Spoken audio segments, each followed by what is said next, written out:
Bonjour, bienvenue sur ma chaîne. Derrière moi, la gare de Bois-le-Roi.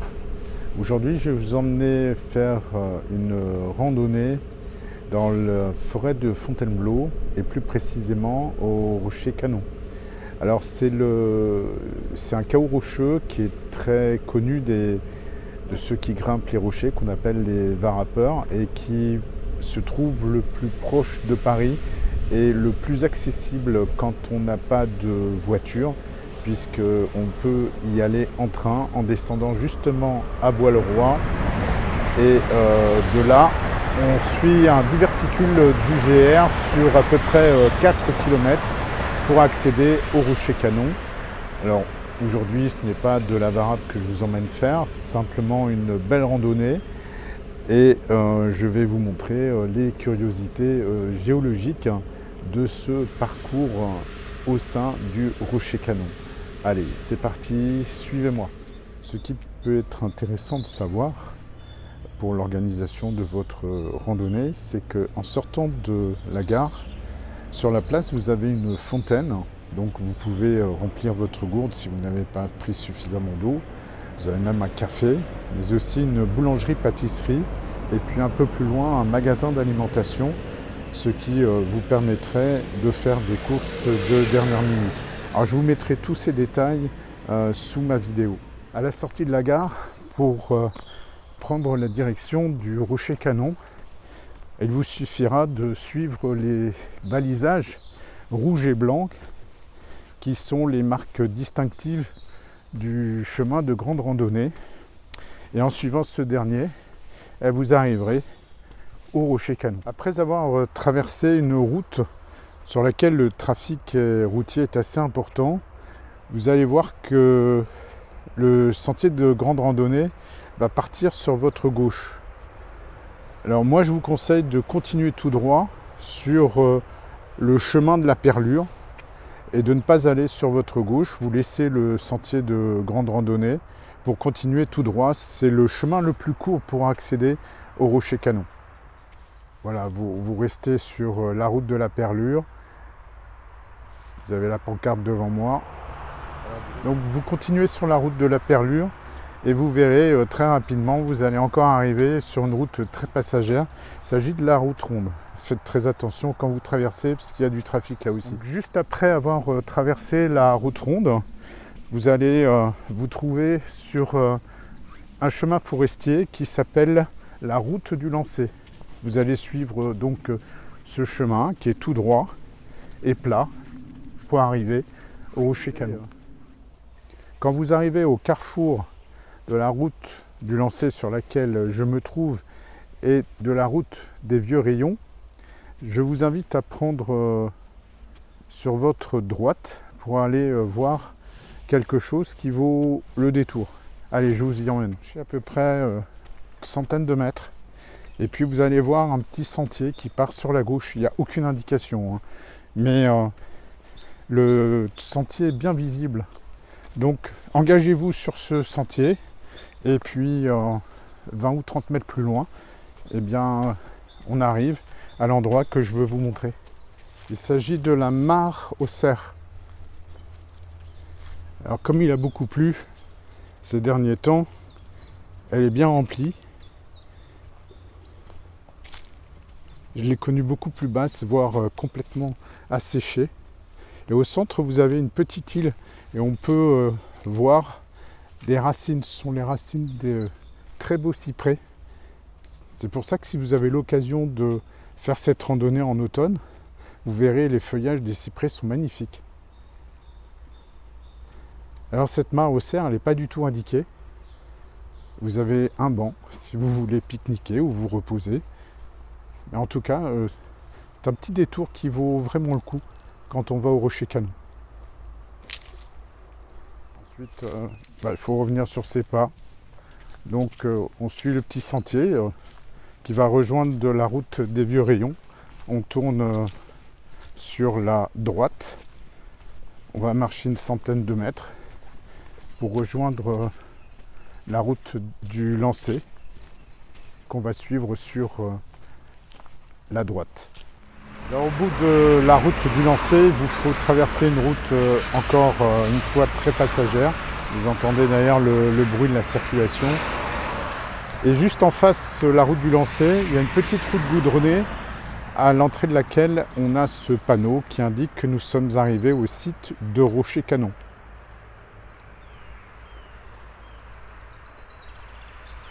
Et sur les panneaux que vous avez devant vous, il est indiqué qu'on ne peut pas stationner la nuit, ni faire du bivouac et du camping.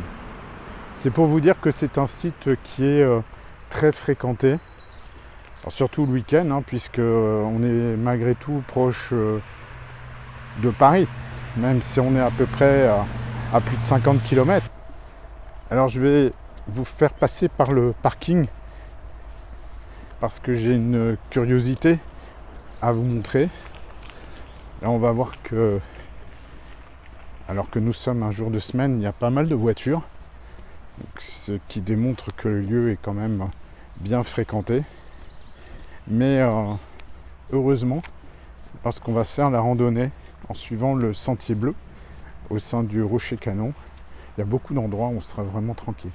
Ce que je voulais vous montrer, c'est devant vous. C'est un arbre, un chêne, qui pousse sur un rocher et qui arrive à survivre grâce à une seule racine. Cette racine s'enfonce dans le sol et lui permet donc de pousser sur ce rocher. La racine, vous l'avez devant vous. Après avoir vu le bonsaï, revenez sur vos pas pour suivre la route de la Table du Roi qui quitte le parking du site du Rocher-Canon. Vous marchez à peu près 200 mètres et arrivez à un carrefour où vous apercevrez sur votre droite un panneau rouge signalant la présence d'une citerne. Eh bien, prenez le chemin qui part sur votre droite. Sur la droite, on aperçoit le relief occupé par le Rocher-Canon. Alors on va bientôt rejoindre le petit sentier aux marques bleues, le sentier d'Ennecourt et Collinet, et on va parcourir ce site. Voilà, on arrive au croisement entre le chemin et le sentier. Alors on va partir sur la droite.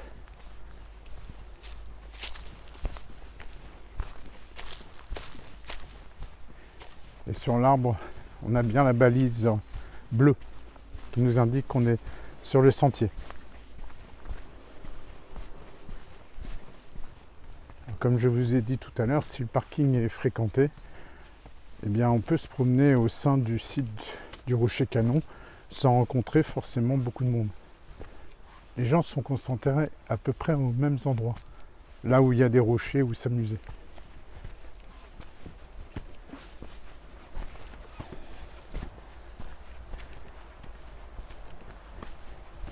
Ça grimpe bien.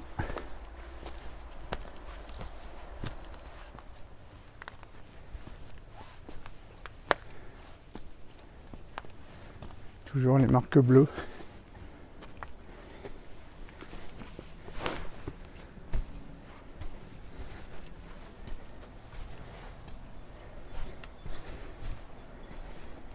On arrive à l'entrée d'une sorte de galerie dans laquelle le sentier s'enfonce.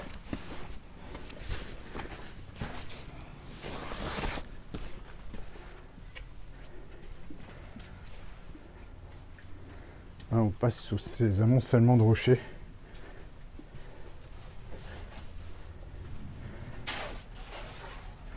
Pour ressortir par ici, je suis obligé de me baisser parce que j'ai du mal à passer avec mon sac.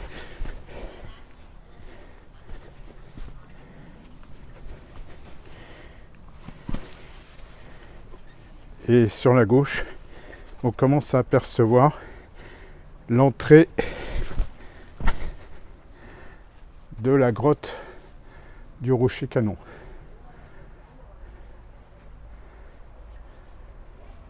On va y passer dessous.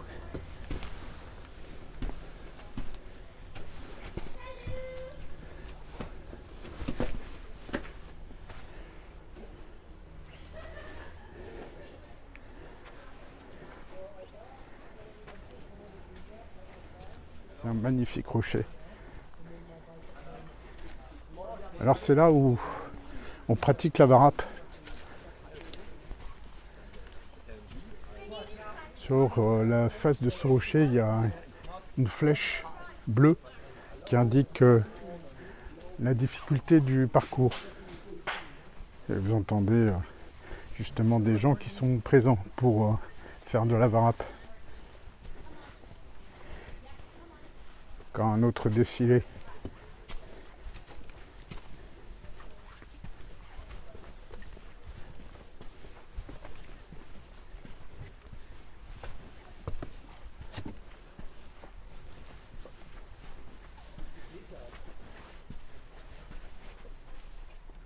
On va passer dessous.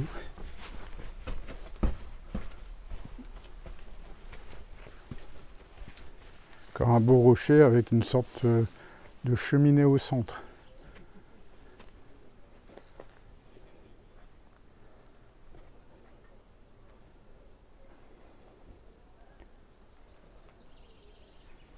Le balisage bleu, comme quoi nous sommes toujours sur le bon chemin.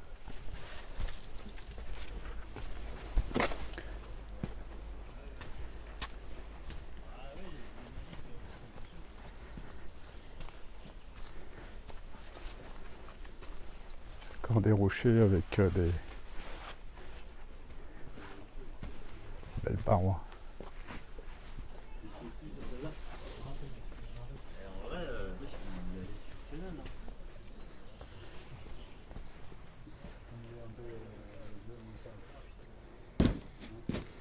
La même chose.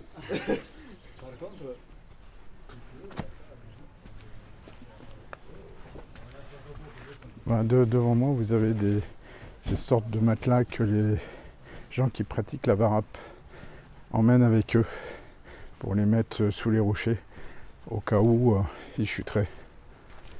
Encore un superbe rocher avec une belle face.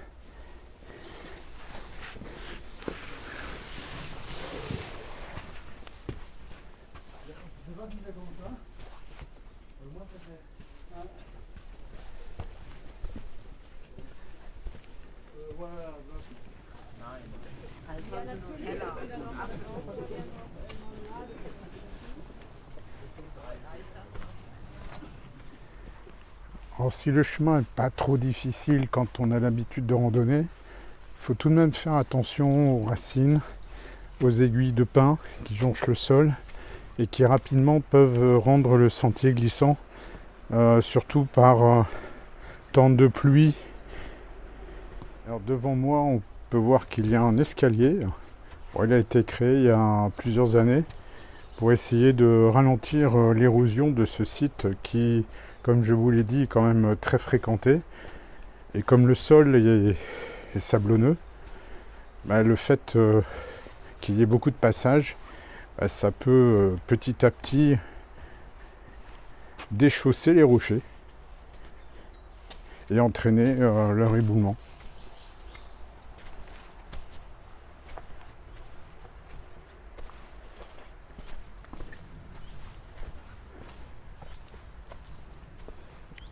Alors sur l'arbre, on peut voir un petit panneau discret qui interdit la pratique du VTT sur les sentiers.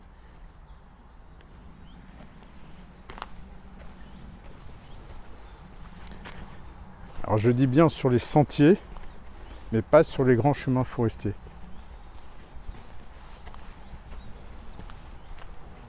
Panneau indicateur avec plusieurs directions et les distances.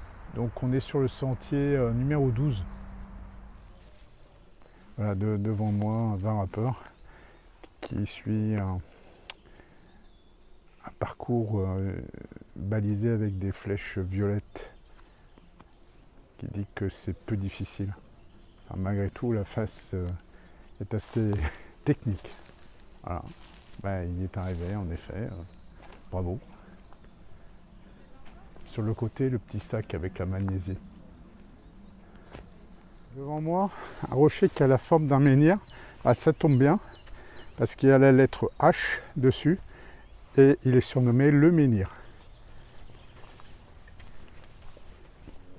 Le rocher suivant, c'est la tête d'éléphant, on l'aperçoit devant.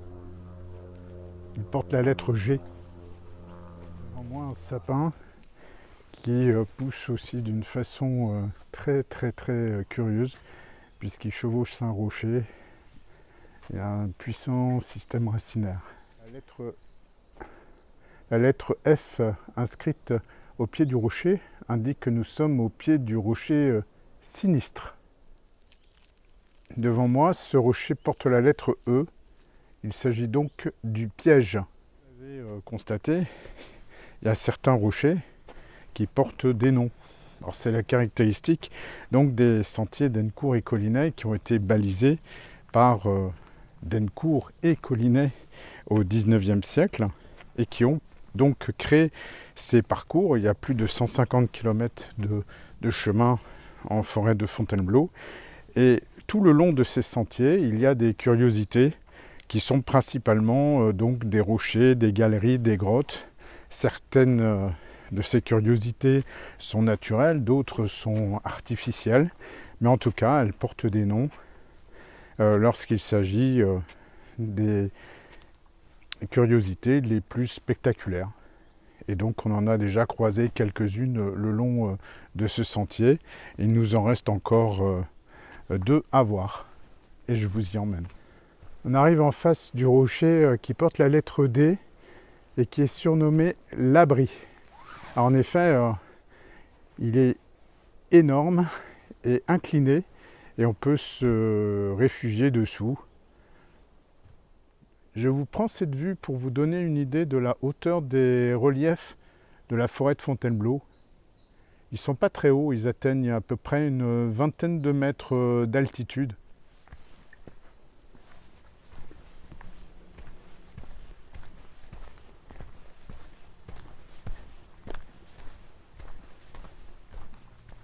Le point bleu indique que nous sommes en présence d'un arbre remarquable. Ici, il s'agit d'un pin sylvestre avec un tronc magnifique.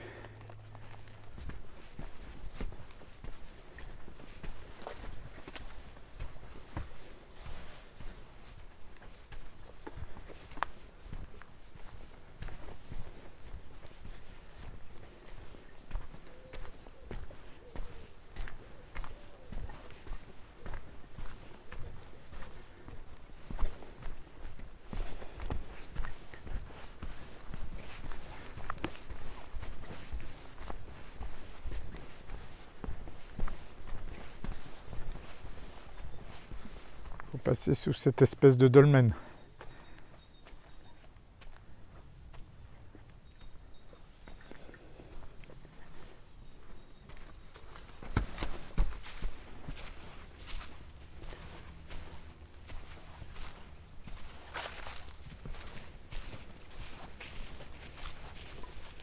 Et puis nous voici arrivés au terme du parcours, ou plutôt à la fin du sentier bleu, puisqu'on pénètre dans le forum, qui est la dernière curiosité du sentier 12 qui traverse le rocher Canon. C'est la lettre C.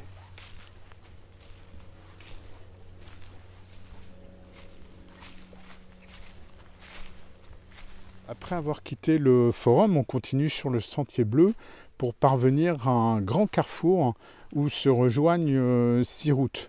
Nous, on prendra celle qui part sur la gauche et qui porte le nom de route de Chailly à Samois. Une fois que vous êtes sur la route de Chailly à Samois, restez-y, laissez partir à droite le sentier bleu, continuez sur le chemin pour rejoindre donc le parking du site du Rocher Canon et à partir duquel on reprendra en sens inverse le parcours qu'on avait suivi tout à l'heure pour venir au Rocher Canon depuis la gare SNCF. À un moment, vous allez arriver à cette patte d'oie où la route de Chailly à Samois part sur la droite et à gauche, le chemin qui s'appelle la route du Laissé-Court est celui qu'il vous faut suivre. Alors bien qu'il y ait peu de chances que vous puissiez vous perdre, il est quand même plus prudent de se munir d'une carte Alors comme le tracé du parcours, je vous laisserai les indications concernant la carte qu'il vous faut acheter sous la vidéo.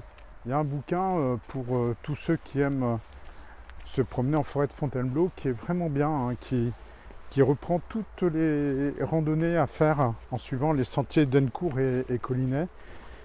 Et je vous ai dit qu'il y en avait à peu près une vingtaine. Et donc ce bouquin vous décrit toutes ces randonnées avec justement tous les noms qui sont donnés à toutes les curiosités que vous voyez le long de ces chemins. Alors pareil, je vous laisserai donc le titre de ce livre sous la vidéo. Alors nous voici parvenus à cette fameuse citerne dont je vous ai parlé à l'aller, le panneau rouge qui indique sa présence. Donc nous voici à l'intersection de la route du lycée Court avec la route de la Table du Roi, et le parking se trouve donc à gauche, et nous y engageons sur cette route de la Table du Roi. Alors me voici donc parvenu au terme de cette vidéo qui, je l'espère, vous aura plu et qui surtout vous aura permis de connaître ce bel endroit qui est le site du Rocher Canon. Il ne me reste donc plus qu'à vous souhaiter de belles randonnées et à vous donner rendez-vous sur ma chaîne pour une prochaine vidéo. En attendant, et je vous le répète et je vous le souhaite, bonne randonnée à vous.